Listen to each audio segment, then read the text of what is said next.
Good afternoon. Good afternoon from Washington for this forum of the Free Speech Project at Georgetown University. Delighted to have a large audience from around the world with us, and I'm very eager to explore our topic today. Does our so-called knowledge these days rely on facts, opinions, rumors, or bogus theories? We have four experts who are dealing with these issues in their day-to-day work. And I'm going to tell you who they are, and then I'm going to ask each one to explain how she or he is attacking this problem and trying to deal with it in their daily work. Danielle K Brown, who is a professor of journalism at the University of Minnesota Twin Cities. Thank you for being with us, Danielle. David Dunning, a social psychologist at the University of Michigan in Ann Arbor, and co-creator of the Dunning-Kruger effect, which he will tell us a little bit more about in just a moment. And then Fathali Moghaddam, professor of social, cultural, and political psychology, a colleague of mine here at Georgetown University, and Briony Swire-Thompson, senior research scientist in the intriguingly named Psychology of Misinformation Lab at Northeastern University in Boston. Maybe we could just quickly, departing from our usual procedures, ask everyone. Danielle, why don't we start with you? What is your piece of this issue? Yeah, thanks for having me again. I'm glad to be with you. Most of my work has focused on racial disparities created in the media and by the media. And so I've looked at misrepresentation and erasure in media messages, especially among social movements and Black communities, and the consequences of media narratives, thinking about public opinion and public trust, but also generally, but also more specifically in the communities that are marginalized. So right now, my current focus of my research is thinking about how trusted messengers might help us battle misinformation in sort of niche communities that have been marginalized through media messages. Thank you, Danielle. David Dunning, tell us about the Dunning-Kruger effect. Okay, well, in general, my work looks at the psychology underlying human misbelief, and a lot of misbeliefs are about the self. And the Dunning-Kruger effect, just quickly, refers to the fact that a lot of our ignorance is invisible to us. We don't know what we don't know. And that comes to interfere when we need to rate our expertise, rate when it's time to listen to an expert, knowing when we're being too gullible or too skeptical, which relates very much to the issue of misinformation, information, and the age that we live in.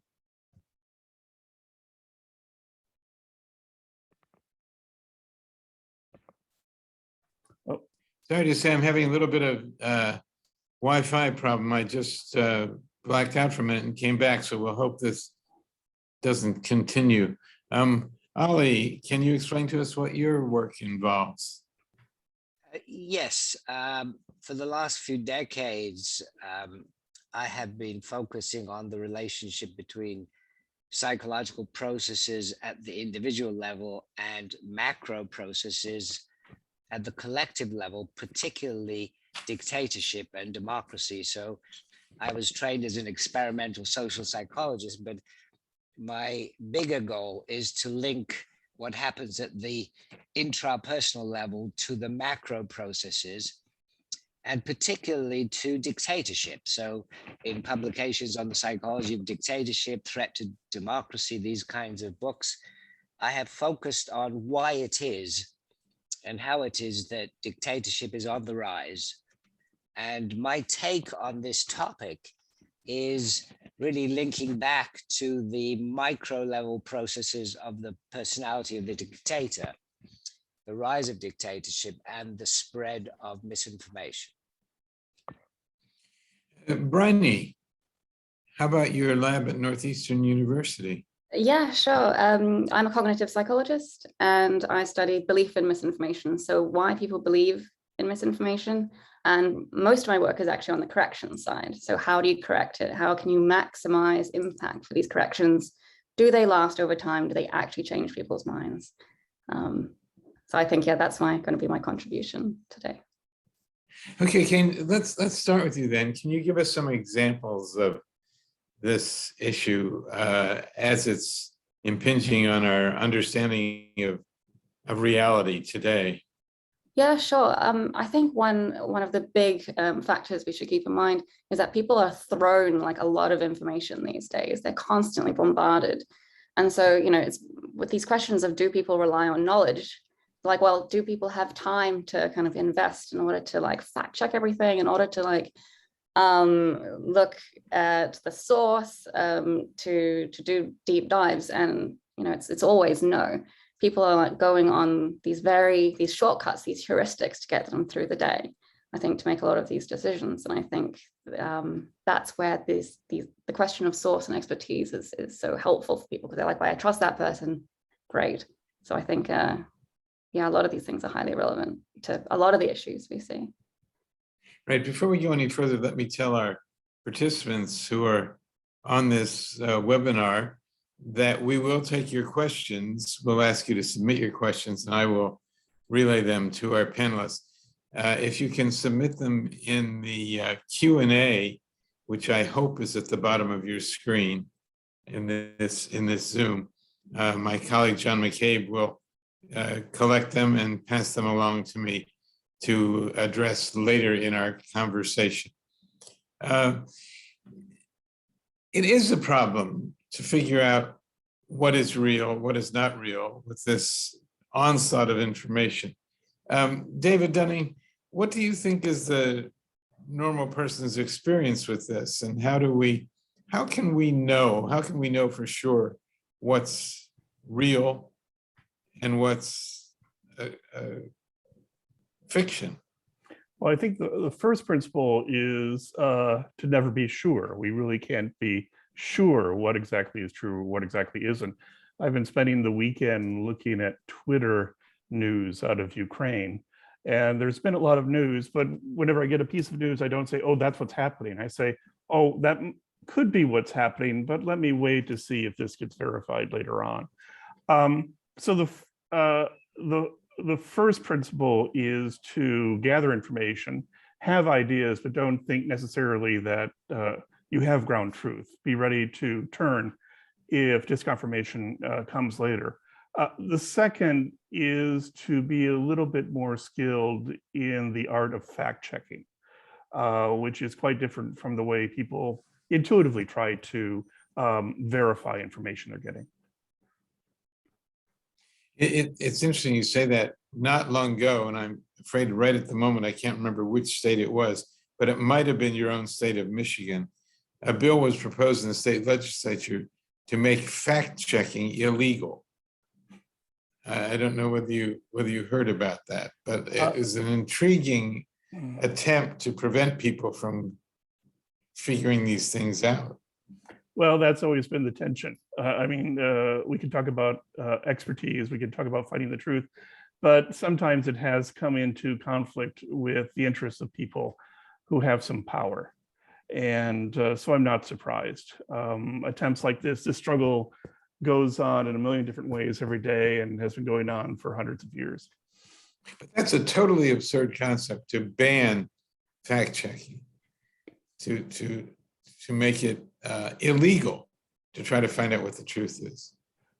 You have to wonder if that's what you're advocating, what exactly is the task you're doing and what exactly is the message you're sending. But you're absolutely right. I believe to the extent that we aspire to the truth, or at least aspire to get close to it, everybody should be on board with that. It is astonishing that people could be against fact checking. Danielle, in one of the other things that's been happening in state legislatures in particular across the country is trying to tell teachers in schools what they can say about American history, and not wanting teachers to make any of their students or their students' families feel bad by talking about a racist past, for example, just for example. So this strikes me as particularly difficult to get one's arms around because there is a certain history that it would be hard to hide.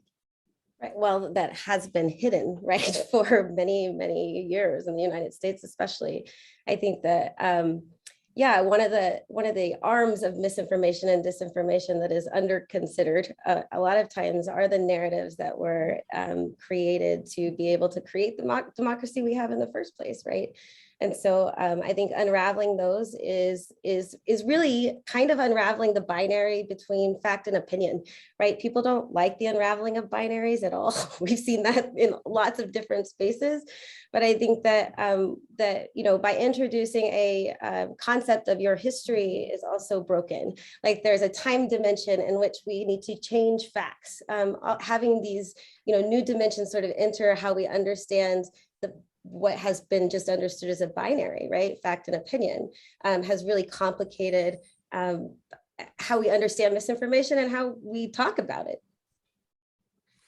One of the things that's interesting is I gather there are some places which are saying you quite challenging the fact that the United States Constitution is a racist document because it does say that Black people only counted for 3/5 of a person, the great 3/5 compromise in the writing of the Constitution.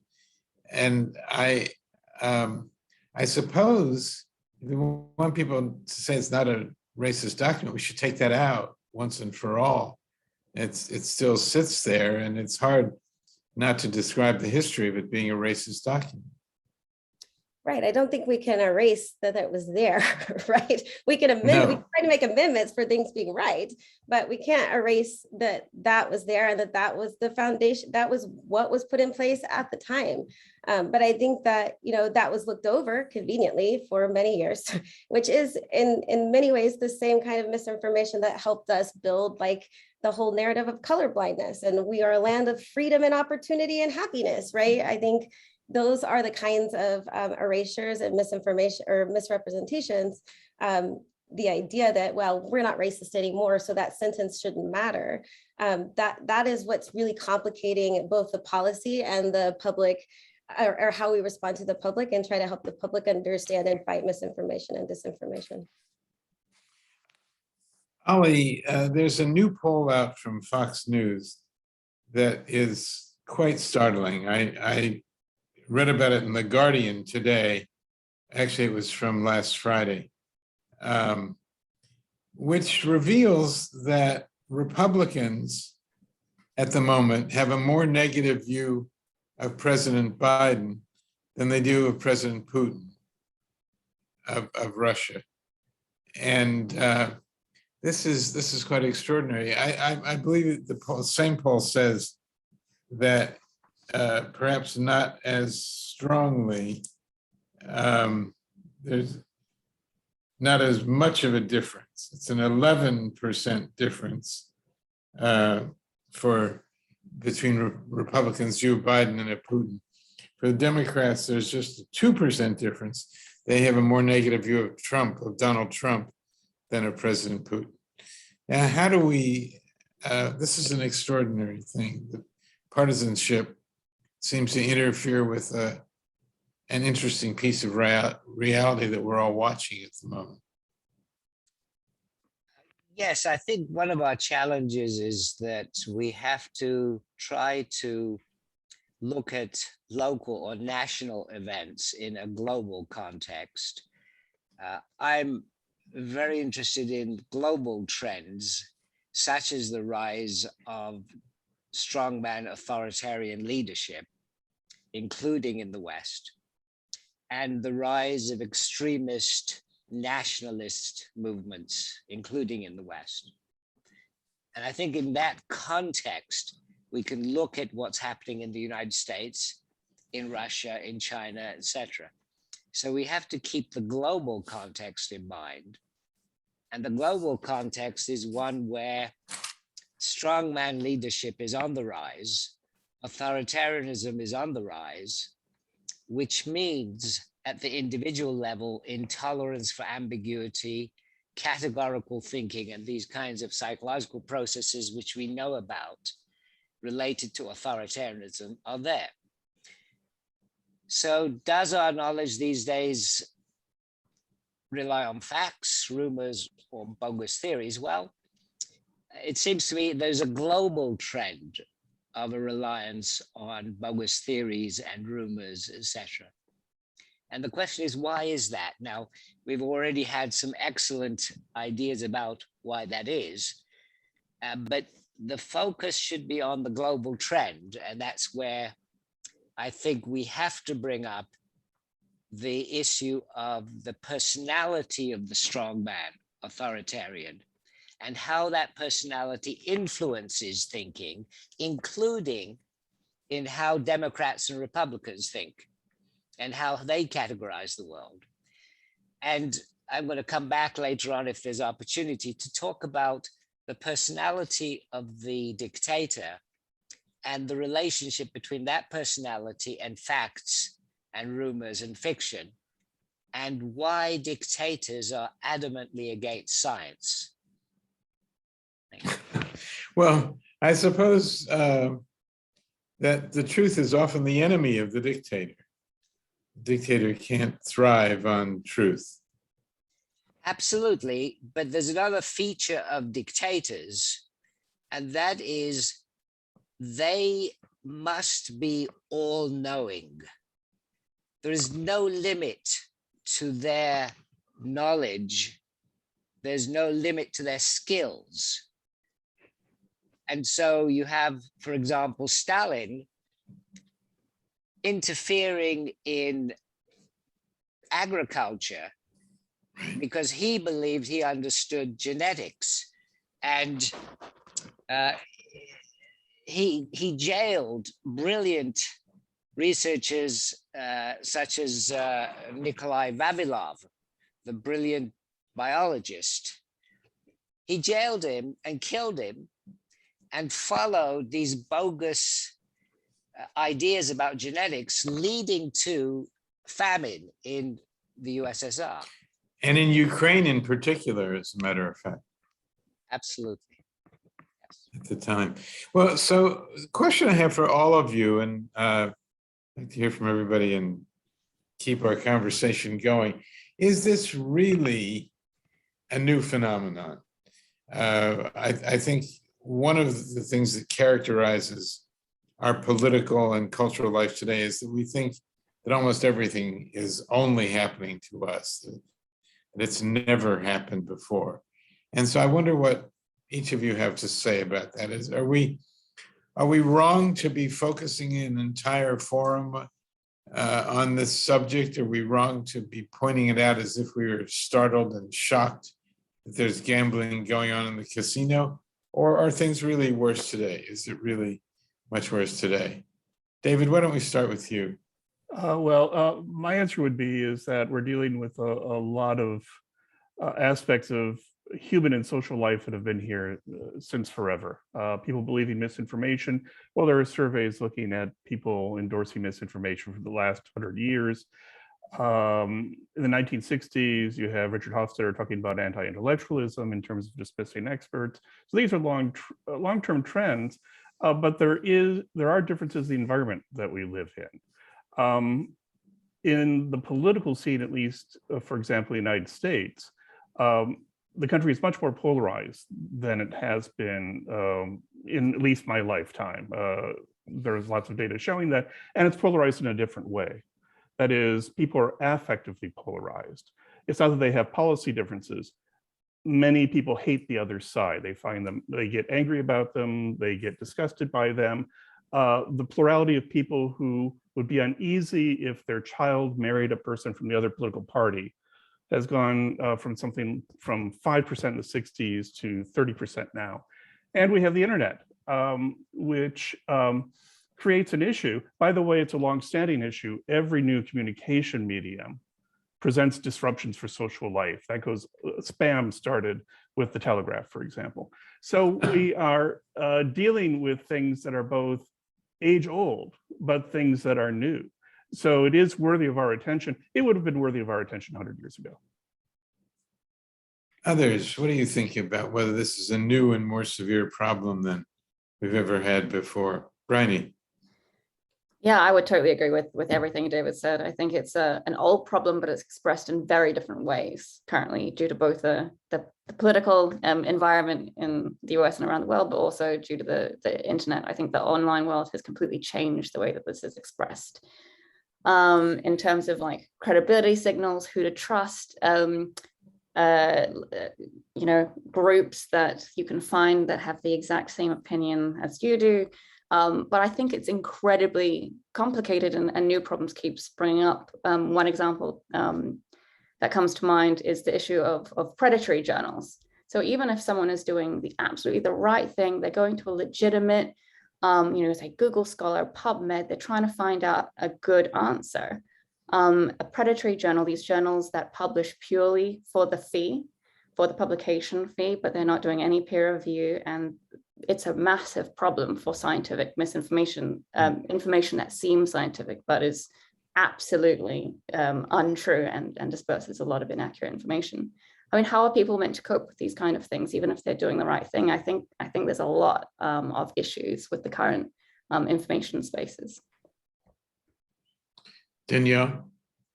I mean, I don't disagree with any of this. I would just add that, and I think there's an invested interest now because a particular community is concerned about what misinformation is doing to them. I mean, it's destroyed Black and brown communities in the United States and around the world for many years, and no one's taken note.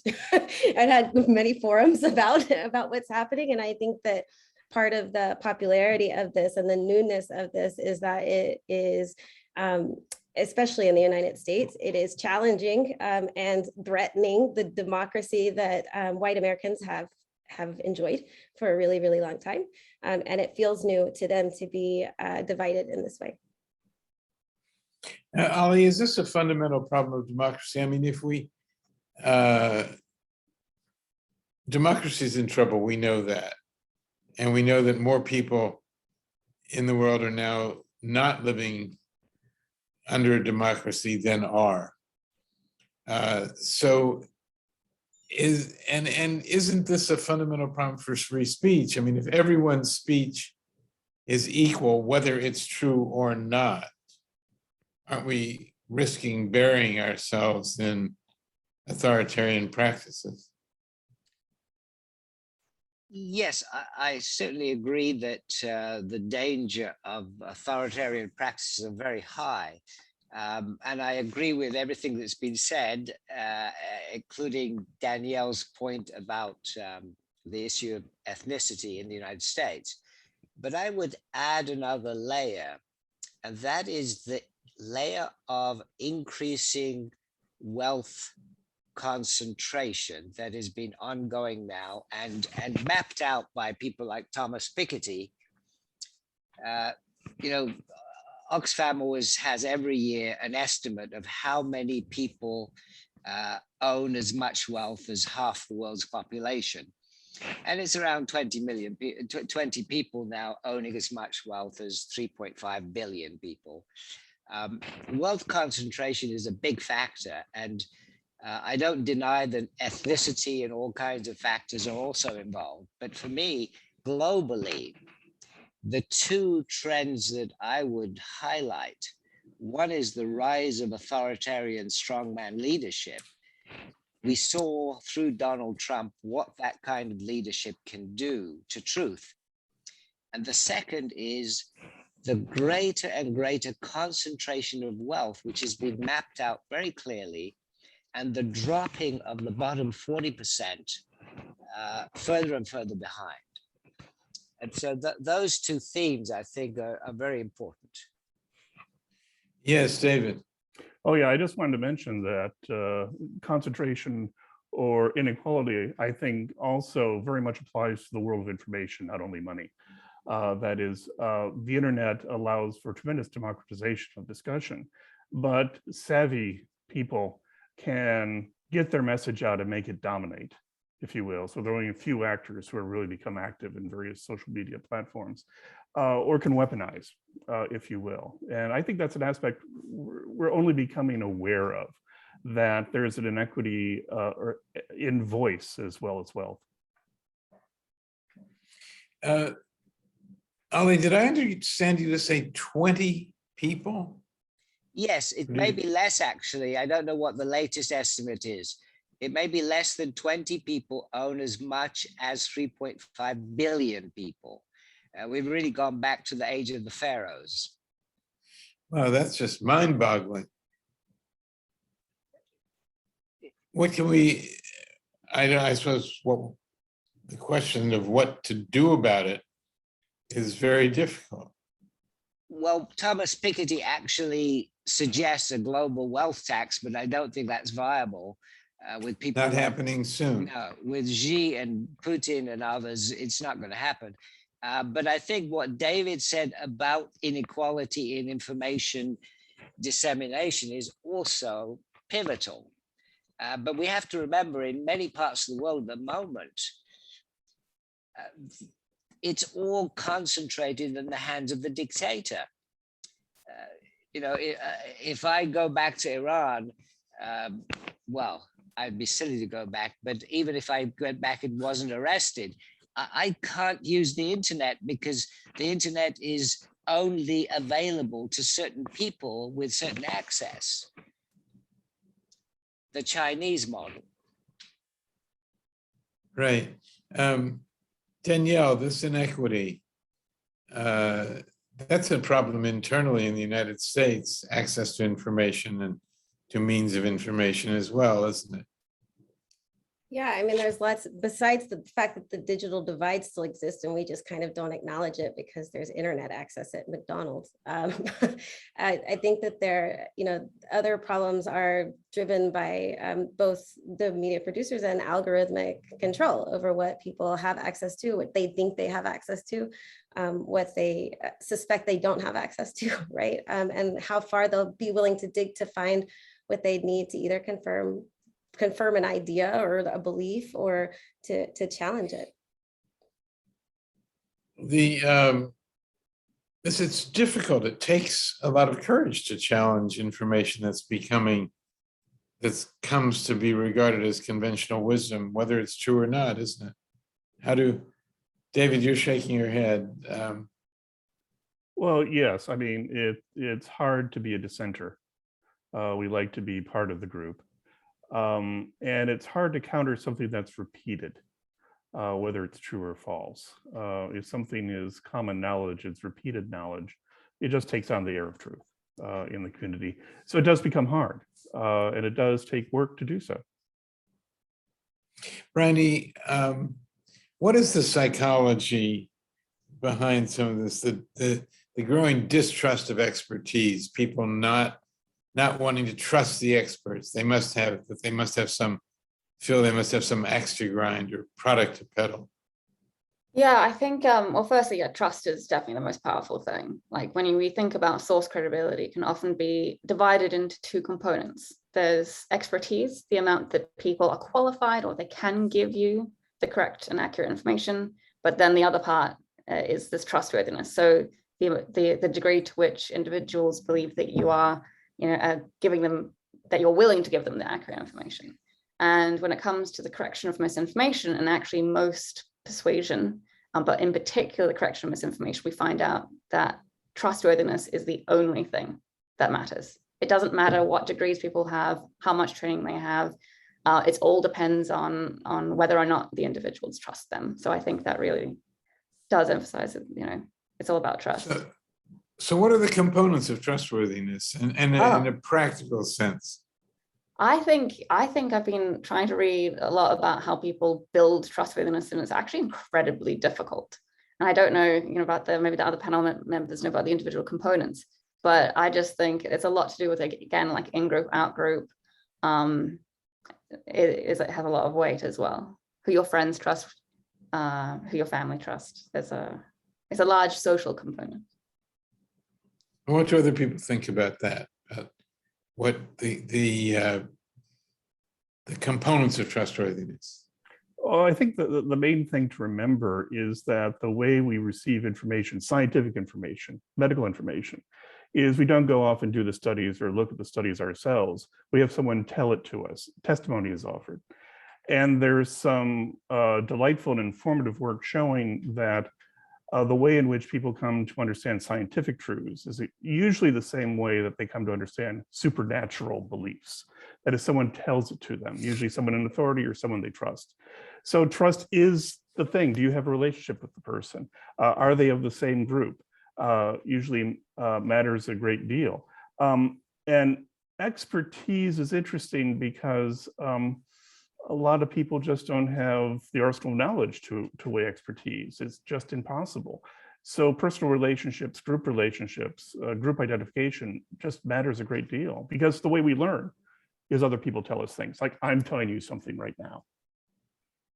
You know, it's interesting. I notice every day on the internet an increasing, to me, it seems to be an increasing number of headline writers or people say, well, what do we do about this? Here's what experts say, with no particular telegraphing of what makes these people experts or how we know whether we should trust them or not. So there seems to be people fall back on the idea of experts, but then they don't want to, it depends whether they agree with the experts or not, or whether the experts agree with some of the opinions they've come to formulate themselves. How do we, is there a new use of the word experts that we need to develop or understand? Anyone have any thoughts on that? Ali?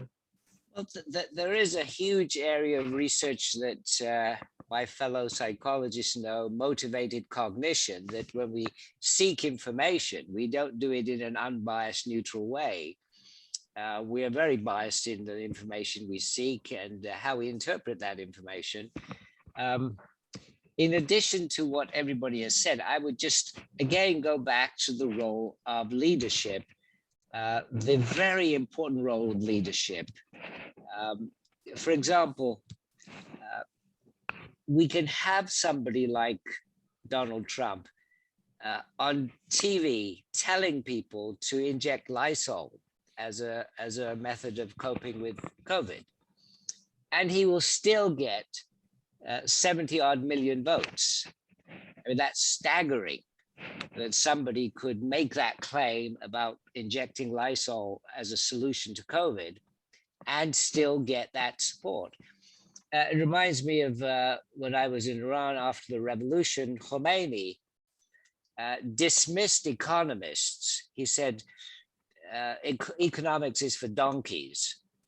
And he talked to people like me and he said, look, you are all rotten brains. You can leave.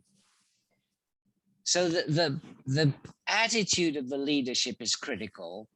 And so the kinds of rifts we are seeing in America, I think, are heavily influenced by Trump, by Ted Cruz and others. When you listen to Ted Cruz praise Putin, of course you're going to get other Republicans following suit and saying, yes, Putin is relative to Biden, a good guy. So how does the general public, does that portend a decline in support for the Republicans? Because it's pretty hard to come to the conclusion that Putin is a hero for what he's doing in Ukraine. I mean, the whole world seems to be lining up on the other side of that issue. So how do we? Well, I don't believe it's the whole world. The mullahs in Tehran, Xi in China, you know, there are a lot of people saying actually it's America's fault. So I don't think we should assume that the rest of the world sees the way the United States does. In fact, many of them are saying, look, America made a mistake and Putin is now in the war because of America. Is there is there a factor of credibility in the way people present themselves? I mean, the things that Putin is translated as saying in these press, I don't know if they're press conferences really, because nobody, I don't think anyone gets to ask him serious questions. But is his credibility affected by his manner and his presentation? how do we evaluate that? How much does that matter to people? Briony? I think the signals of credibility are different for very different world leaders. I think it's different all around the world. Yeah, I'm going to throw it out there. I'm not sure how Putin presentation of himself actually, would signal credibility. I think some of these characters are, I think you can't generalize from them, I suppose. A lot of the research we did on Trump, I think he's a very particular character in the American political sphere. But one good thing that I will mention is that fact checking does seem to work no matter who the sources are. Like oftentimes fact checking works even for the individuals who support them. But what we often find is it doesn't translate to different voting preferences or voting intentions or even behavior. So I think recognizing the limitations of fact checking is also important. But yeah, I think in terms of credibility signals of Putin himself, I think that's quite specific. If Putin repeats what he's saying enough times, when he characterizes the leadership of Ukraine and the people of Ukraine, is there some reason to believe that eventually he will convince people that it's true? Well, the illusory truth effect is this very real phenomenon where the repetition of any pieces of information, be it from one source, from multiple sources, does increase the believability of that piece of information. And it can be an incredibly effective tactic. That's so true, I would repeat it.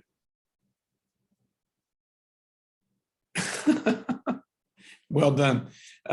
One of the things I discuss with my students very often is the issue of whether certain people believe their own misinformation. Does Donald Trump believe everything he says? Does he personally think it's true? What do you think about that, Danielle or David? I personally don't have the research background to be able to answer that question. I don't know what he believes. David? Yeah, I'll just say that's a fascinating and current question. We've done work in that in my lab. It's unpublished, so I'll flag it that way, that we often find that people's misbeliefs often walk and quack like a real dog. That is, that it's a real belief. For example, we've looked at that with birther beliefs about Obama.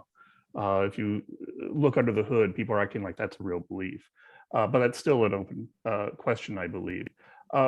But it's also the case that if you're confident, if you say it, even if you don't believe it, you will convince a number of people. I mean, the problem with Putin is he may be saying a lot of contradictions or absurdities, but he's also saying it very confidently. So different people are going to be scandalized and convinced based on whatever they're tuning into. Does it matter if people know they're saying things? I mean, there's a long-standing debate over whether lies are protected by the First Amendment. And is there some way, do we remain a democracy if we try to screen out untruths? Doesn't that depend who's doing the screening? Danielle? I absolutely think unfortunately, lies and misinformation need to be protected because of the people who decide what are lies and misinformation. I mean, it is such a double-edged sword for people who are marginalized and people who are erased from our histories. How do they correct things? How do they bring up things like the 1619 Project, for example? We saw the backlash to that. If something like that is deemed lie or misinformation, there's legal consequences now for challenging, a powerful narrative or a narrative that has held power in a country. And so I think that while there's all kinds of misinformation that does harm to people, for sure, just as the same way yelling fire in a crowded theater might, you have to know that there's probably a pilot somewhere in that theater, right? And I think that sometimes people just don't have, or sometimes the flip side of being able to control a particular group is not thinking about the groups that have already been over-controlled. I'm going to go to some of the questions that are coming in, and I hope people will transmit more in the Q&A button at the bottom of their screen. Patrick Dixon asked this: how do you distinguish between the types of misinformation you're discussing here and the tenets of religious belief that have just as little scientific credibility, but which are celebrated and protected? For example, God created man first, and he is made to lead the church and the family. What makes the former any less irrational and harmful than the latter? Who wants to take that? Briony, it strikes me that there are psychological components to this question. I think others might be more qualified to take this one on, but I think that often how you define misinformation is an incredibly tough for all papers on misinformation. Not only do you have different criteria, but you've got cutoffs somewhere of what's true and what's false.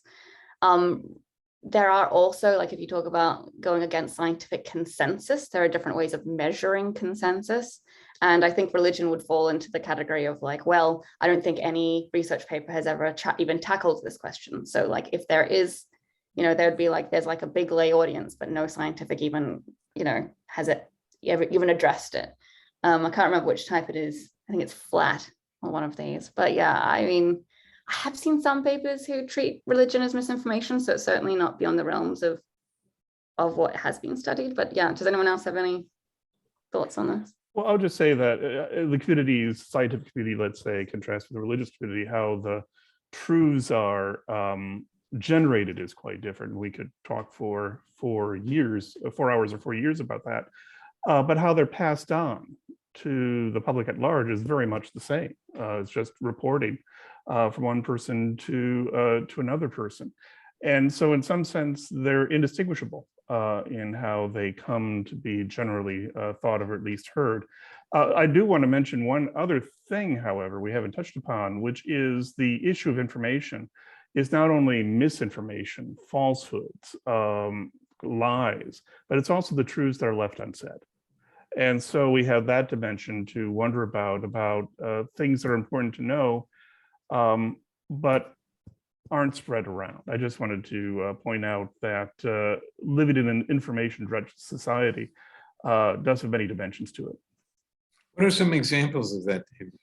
Well, we could talk about Black history and how many people, non-Black, just heard about Greenwood, for example. And we can talk about the fact that Native American history became invisible as of the 20th century. Those are the first two examples that pop into my head. And there are a lot of people, there's, in some sense, what we don't know is a big driver of our behavior because we don't do what we can't conceive of. And so to the extent that information or knowledge is withheld, it can be an important driver to what people do. A lot of people, for example, don't apply for tax breaks, just to bring it into the financial world, like the earned income tax credit, because they simply don't know it exists. And that's that ignorance that drives their behavior.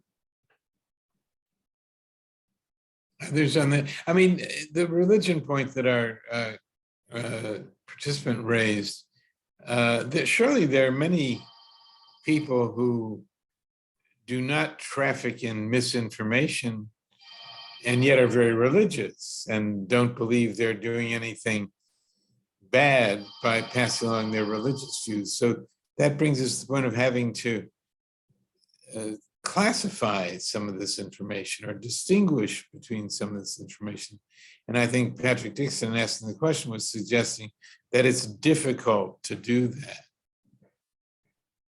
I would also echo what David said about beliefs being very different from what's being passed off in science. And I think that the fact that they are being communicated similarly is almost the problem. Science shouldn't be passed on as a narrative to believed. And I think if there was more work done, say in the media with educating people about the scientific process and how it's done and maybe the weaknesses or strengths of certain things, I think that could be really helpful. But I totally agree. It shouldn't be the same, even in the same ballgame. Well, that brings us to the anti-intellectualism that's rampant in this country. and why there's a widespread distrust of intellectuals and of intellectuality, intellectualism in this country. How do we explain that? I think part of this can be explained by intellectuals being affiliated with universities, which are affiliated with liberal thought. The polarization in universities is one that people talk about a lot. And I think that the polarization of the United States and then universities and thought and critical thinking being a part of the liberal side of that is one spot that I would say. But I also think that intellectuals and scholars and experts, they tend to talk in big words and they use fancy ideas and they have theories that don't apply to the real world. And what people tend to trust, their trusted messengers aren't the experts. They're the people who decipher what the experts actually said, right? They become the richness of whatever information anybody's producing literally comes from how people are able to translate that into layman's terms. And I think that that's kind of why experts don't have to be trusted, because they need somebody to be a middleman for the general public, needs somebody to be a middleman in the first place. Ali? I'm sorry, I thought you're frozen on my screen now, so perhaps I have to wait and come back to you in a moment. I want to say that one of the questioners has actually corrected me. It was House Bill 4813 in Michigan, which calls for the registration of fact checkers and for holding fact checkers responsible in case mistakes are made, not making fact checking illegal. So I stand corrected. But is that not an impossible task to figure out a standard so that we can figure out how to hold fact checkers responsible in case mistakes are made? Who judges the mistakes? David, as a Michigander, do you have anything to offer there?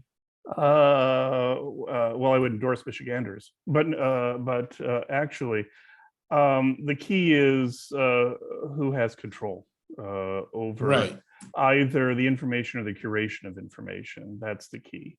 And to the extent you have many people, many sources of control, as opposed to one, I think that is a superior situation to be in. So the key in that bill, I was wondering, or the key in Michigan law, is if a fact checker gets it wrong, what does the law say happens next, and who gets to decide?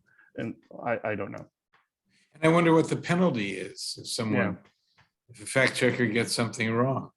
And fact checkers will get something wrong. I mean, we're talking about information. We're talking about often truths that are malleable or interpretable or uncertain. So sooner or later, reasonable people are going to disagree about what's right or what's wrong.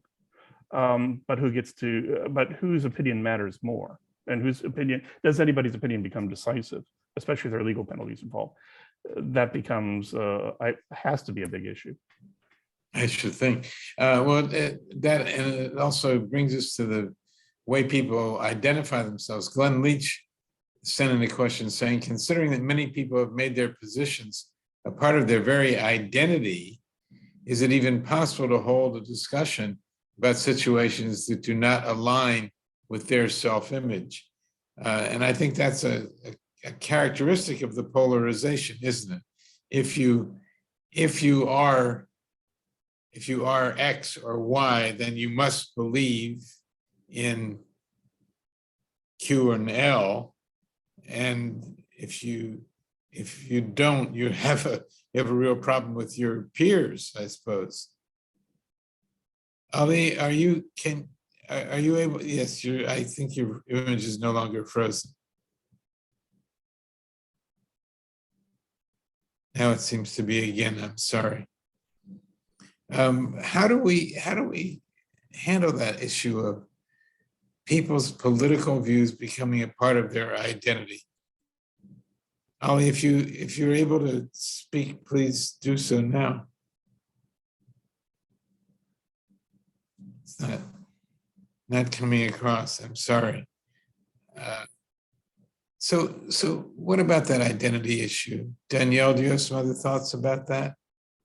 I don't agree that there's a monolithic way of looking at particular identities. I think there's diversity within. There's just a dominant view, and so that diversity needs to be respected to some degree. But I don't think.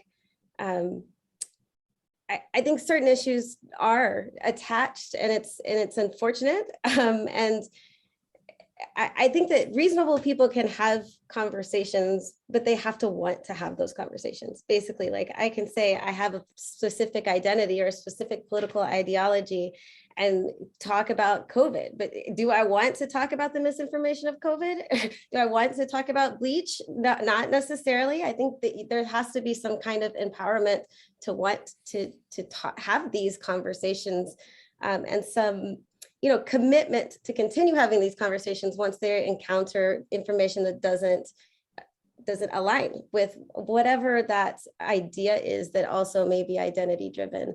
I think civil discourse is the answer. Like, can we do this? Yes, we can, but we have to want to engage in civil discourse. Yes, well, the return to civil discourse does not seem to be something that's going to happen very soon.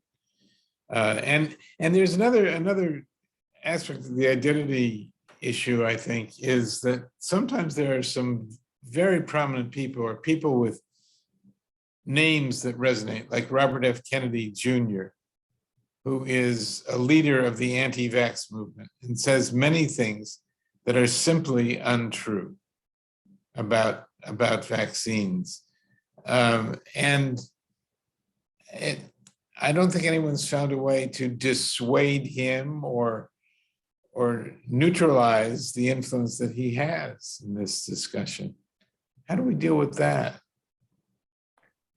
Well, one thing. Go ahead, David. No, go ahead. Oh, no, David, you go first. I can jump on. Okay, then we'll get to the expert. We're not going to convince everybody. Some people will be fully committed to their beliefs, but a lot of people can have their mind changed because they simply don't know and can be informed. Briony, I presume will mention that you can fact check and correct, and that can even include things that people disbelieve or that go against their politics. The other thing in terms of identity is often it's possible to evoke another identity on the part of the person. We are mixed beings, we contain multitudes, and this identity may hate that information, but this identity has to listen to it or at least consider it. So there are ways you can define the situation potentially that might make a person more amenable to discussion or civil discourse. But I want to hear what Briony has to say. Oh, I would agree with absolutely everything. I think in general, people's ability to update their beliefs and to correct is extremely good, even on these hot button issues. And I think that it does require the civil discourse. It does require like a good conversation. But I think individuals overestimate the amount that people will be resistant to these kind of conversations. In the literature, there used to be a phenomenon called the Backfire Effect, where people, dig their heels in and increase their belief should you try and correct it. But we're just not seeing this replicate.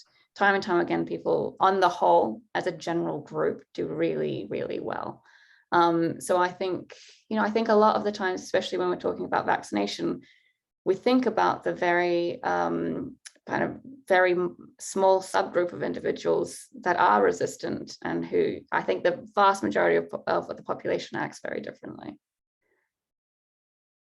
Jacob Sowers, a Georgetown University student from St. Louis, asked this question. He wants me to address it to you, David. It seems most American consumers do not have the time or energy to fact check whenever they see news. People are quick to see news and accept that as the truth, no matter the source. What steps can be taken by the media, by scientists, and or the government to integrate fact-checking into American culture? That's an interesting question, because it is the case that I should mention, as a species, we're set to be gullible, and you wouldn't want it any other way. That is, we are preset to accept whatever another person says is true. And imagine what society would be like if we had the reverse, for example. And we don't have the time to fact check. That does mean individually, we have to become good at knowing who are the experts to listen to. But the key to what I just said is the plural in it, experts. And that is, there have to be clearinghouses. There have to be places where people come from different perspectives, disagreements, studying an issue, come together and come to some sort of consensus of what could be said and what is still unsettled. That is information that comes from a consensus of experts, as opposed to any particular guru. I think is just superior. Hard to get to that consensus, but that's critical, I think, to be able to provide information to people that doesn't divert them from the truth too much. So I would say look for places where you can see experts, not an expert. It seems that there was a time not so long ago when our political system was better at constructing consensus or taking various people's views. I'm thinking of some of these legislative compromises, which were primarily political, but may have also been involved a consensus view of the truth, of reality, which there seems to be very little tendency or inclination to do now. Well, at least politically, clearly there is less of it. And you see that in the polling data. Right, Ali. Oh dear, you're frozen again. So you're not frozen for me, but I can't hear you. At least it could be due to your microphone. Right. It may be something with your microphone, Ali. Is this better? Yes. Okay. You have some catching up to do. Yes, I was just pointing again to international trends. What's happening in the United States is just part of the very big picture. And the divisions seen here are part of that very big picture. Again, with the rise of authoritarianism, with the movement of dictatorships, and I believe that this century is going to be a fight between the rising dictatorships and the remaining much weaker democracies or so-called democracies. So this is part of a big picture. And reaching consensus has become more difficult because the pressures are global. The pressures are global. The leadership against scientists and facts is global. People who are strongmen, authoritarian leaders, are against scientists because they want to make all the decisions themselves. So I would again highlight the psychological processes that we've been discussing, but place them in the context of the global trends, which are definitely anti-democratic at the moment. And if we want desperately to influence those global trends, that's presumably what our government wants to do. We say we want to advance democracy around the world. What are some basic steps that we could take to improve the fate of democratic governance around the world? Well, my short answer is actually to include scientists in government. So get scientific opinions, but you've got to deal with the anti-intellectualism. You've got to deal with the acceptance of the credentials of scientists, which seems to be doubted more and more. It's true, it needs courage, but I'm just remembering after 9/11, I was one of many people who were consulted about, for example, the invasions in Afghanistan and Iraq. I can't remember any person who was knowledgeable, really knowledgeable about that region who said, go ahead and invade with the plans you have. All the people I knew said, this is a terrible idea because you haven't planned. I think we need expertise in decision making in a more serious way. And we can get it if politicians open up a bit, and we can get it through investments in education. Well, that's a theme that comes up often. There is a question here from Marilyn Riash, I think it's pronounced. At what level of K-12 education might we best teach approaches to distinguishing fact, opinion, and interpretation? Would this help? Not because it is easy, but even to stop and pause to think about it. When I was in high school, we had to look at sentences and at least guess at how to classify them.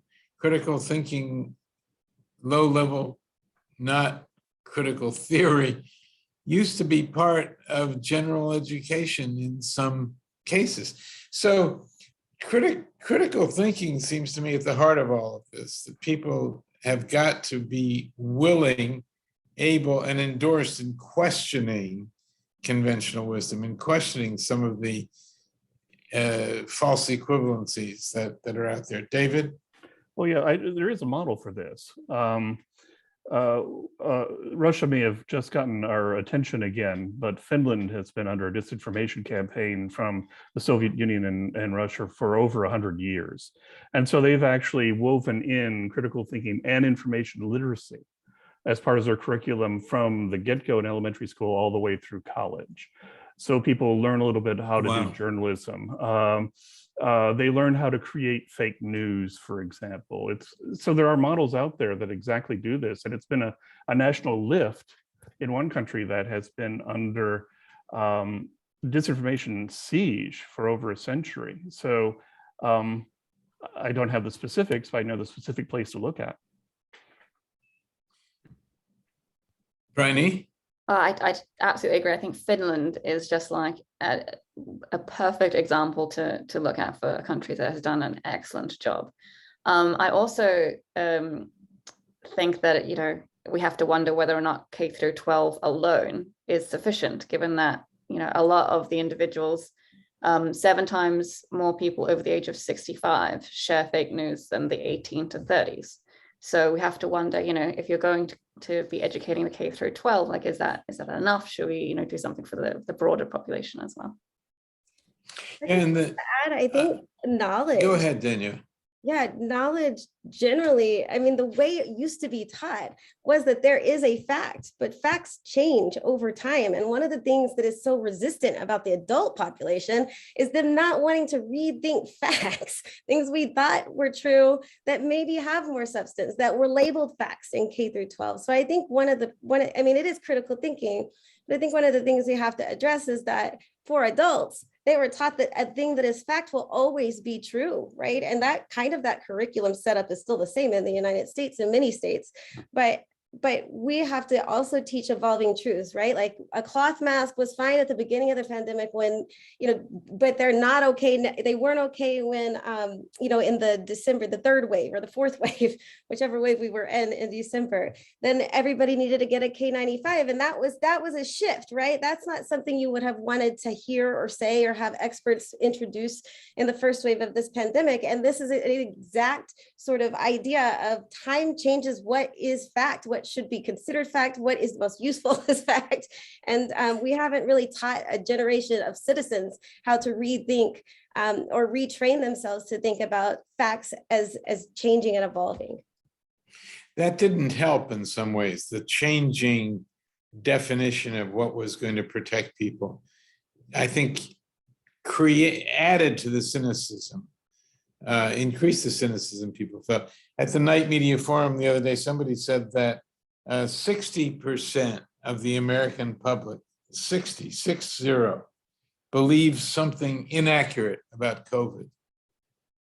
That's a huge problem because you put together all those beliefs of inaccurate information, and God help us. I mean, how are we going to form a single policy out of that and work our way out of it.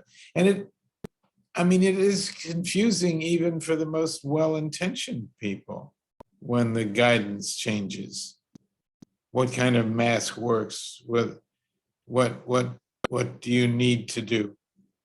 And so maybe that's especially bad right now. And medical misinformation is rampant.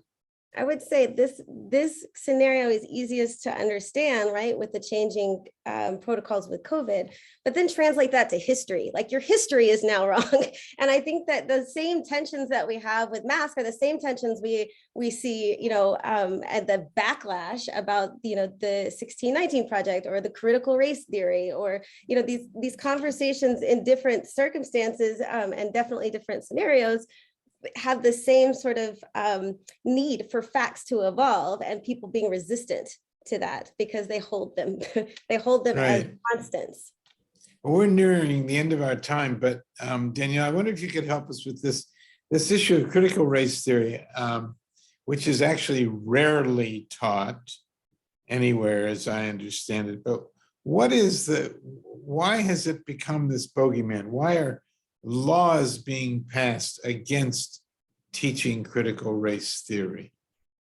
I mean, this is a racialized backlash. Critical race theory has been sort of dumbed down to mean something that it's not, and that rewriting of what critical race theory is instead of what it isn't has aided the ability to say we don't want any of it. We again don't want that history changed. We don't want that education changed. And in fact, the backlash is, even more, is also taking away some of the liberties that they had. So we don't want to talk about, anything beyond the gender binary, right? Because that was, you're a male or you're a woman, or you're male or you're female, and that was fact until it wasn't. And let's take that away too. Let's take the ability to educate people and to think beyond the binary. I think that this is the backlash to people and a theory, a concept, a group of people who are asking people to ditch your conventional knowledge and think about it from a different epistemological view. Like, give other people a chance to create knowledge too, because there was tons of knowledge before this textbook was printed, and there was tons of knowledge before, the West took over a particular nation. So I think that this is the backlash that we see. Creating knowledge ought to be a very neutral and laudatory principle. I mean, that's what all of you do in your jobs, is create knowledge, create with additional perspectives, with new ways of thinking about things. And how that has somehow become subversive, I just can't really understand. Maybe someone else can explain it. Ali. Well, I disagree that creating knowledge is neutral. I think it is always with some kind of a perspective and bias. It's necessary. However, at the broader level, I think we have the ability to set up education systems that are much more effective. I go back to what David started with, that he begins things by doubt. He begins by looking at news with some doubt and checking things. Well, a number of us, including myself, we've worked on what is the characteristic of a democratic citizen, a citizen who could sustain democracy, and it begins with doubt. I'm sure if you get groups of different experts together, they could put together the package for what makes a democratic citizen. But the next step is having the political will to put that kind of thing in the education system. And take some chances. Exactly, yes. Let the chips fall where they may. Well, I thank you all very much. This is a fascinating and ultimately in some ways frustrating discussion, because it's very hard to come up with a single answer. And it's hard to give ourselves grounds for optimism that democratic society is going to work these things out. But thank you for making the effort with us today. And I think this is something we're going to have to be working on very hard if we're going to come anywhere close to solving some of the problems that plague not only this society and culture, but as Ali reminds us, the world at large. It's really a very difficult problem. I want to give my thanks today to John McCabe, my colleague at the Free Speech Project at Georgetown, who helped us conquer this very difficult task of talking about things that are hard to get our arms around. You can go to our website, by the way, and find our work over the years, the last almost 5 years now, on documenting the free speech problems in America. It's Free Speech Project, one word, .georgetown.edu. And I think you'd find our free speech tracker in particular interesting and appealing. It's got more than 560 examples of challenges to free speech in this country without taking a view or a partisan or an ideological view of them. We're especially grateful to the Knight Foundation and Georgetown University for the funding that launched this project, and also to the Mellon Foundation, the Charles Koch Foundation, which have subsequently contributed to our efforts. Please keep an eye out for our future programs of this sort, and we hope you'll join us as often as possible.